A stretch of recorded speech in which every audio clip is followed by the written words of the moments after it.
G'day guys, and welcome back to the bench. I came in the shop this morning and started cleaning up after the passageway set project.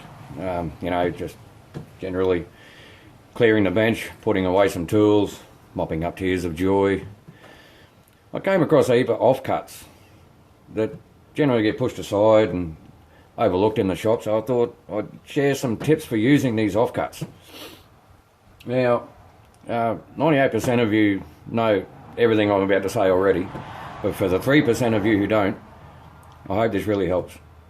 Now, if you're an experienced blacksmith, or even if you've been doing this for a while, you'll likely have a well-stocked steel rack, neatly organised by shape and size, safely tucked out of the way, just like ours.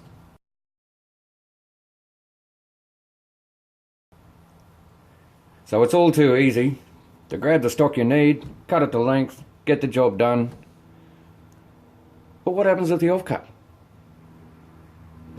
They get left on the floor, they get kicked around in the dirt, or they roll under the bench into the fifth dimension, never to be seen again, just like your 10mm socket. Just like your 10mm cue. Zach, script.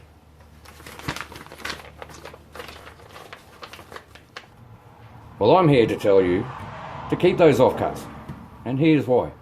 See, as blacksmiths, we more often than not make our own tools, as we can. We're always doing a job, we need a specialty tool. You can't buy it, even if you can buy it, it's going to take forever to get here, so you just make it. Now, some of the easiest tools you can make are tools for the hardy hole. Now, I won't show making any of these tools or even using any of these tools in this video. This video is just, it's really aimed at beginners. Full disclaimer, I'm a beginner myself. What I'm doing is just sharing things that we've come across in the time that we've been doing it. I've got a heap of these 25mm square bits of tube. They're offcuts from a previous job. 25mm square is 1 inch. It's a common size for a hardy hole. So they're going to be our stakes for the hardy hole tools. Now I have this piece of, looks like about 50mm by about 10mm offcut of a bit of flat bar. Now we're going to weld that flat bar onto the end of that bit of box. What else have we got here? Some looks like about maybe 16mm round, maybe some 12mm round. Weld those two on there, obviously get them straight. You got yourself a bending fork for the hardy hole. Simple as that. What else have we got here? A piece of tube. You can use your imagination. You can do the same thing as the bending fork, just have a bigger piece of tube, a smaller piece of round bar. You can bend bigger radiuses out of that. We have a bit of RHS being cut off with the oxy, just left laying around the shop. What can we use that for? We can use that for a bridge. We get one of our 25mm square tube offcuts, weld it on the bottom for a hardy shank. It goes in the hardy hole. And what this is useful for,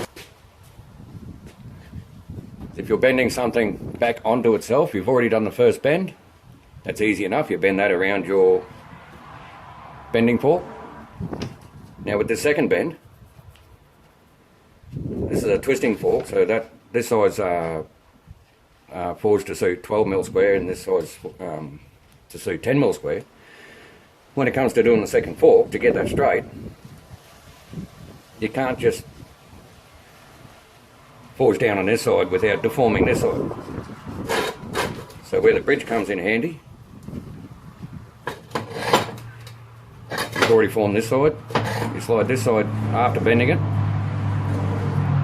and you can forge down anything you want on the other side of the tool. So that's handy for that.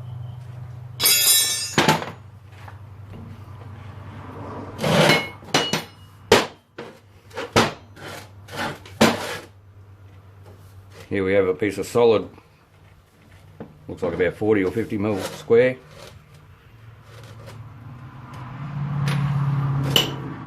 We can weld a hardy shank on that. And that can be just a riser block for doing, let's just say you're forging a leaf and you've got to do two, you've got to do a forward tape and a reverse taper, not very far apart from each other.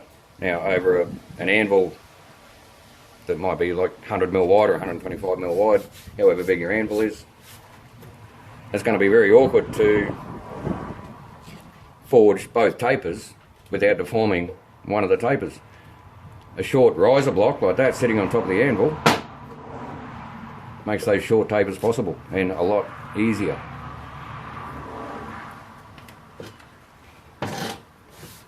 What else we got?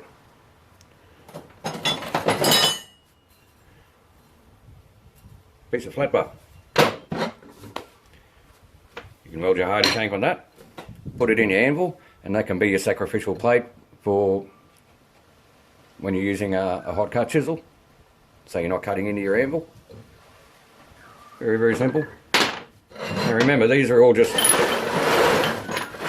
bits and pieces that were left like under the forge, under the bench, on the ground, on the bench.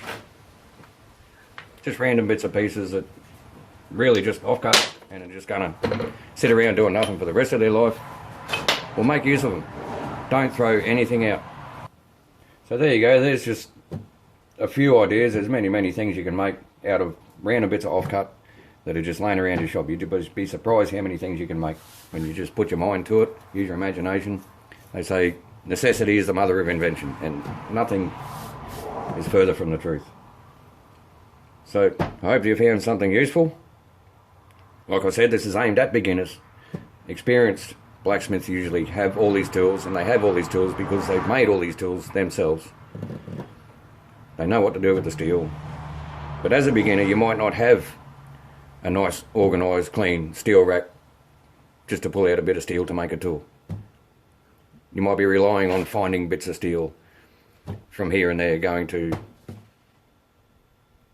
steel recyclers, metal recyclers, and picking up whatever you can, because you're just starting out, you can't really afford to buy steel, you don't know where to find steel.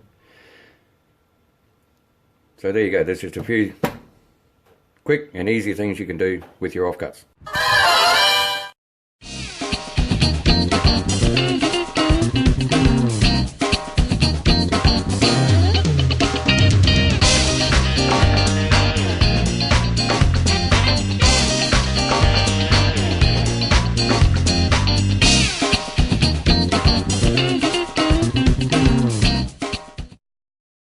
So thanks for watching, and I'll see you on the next one.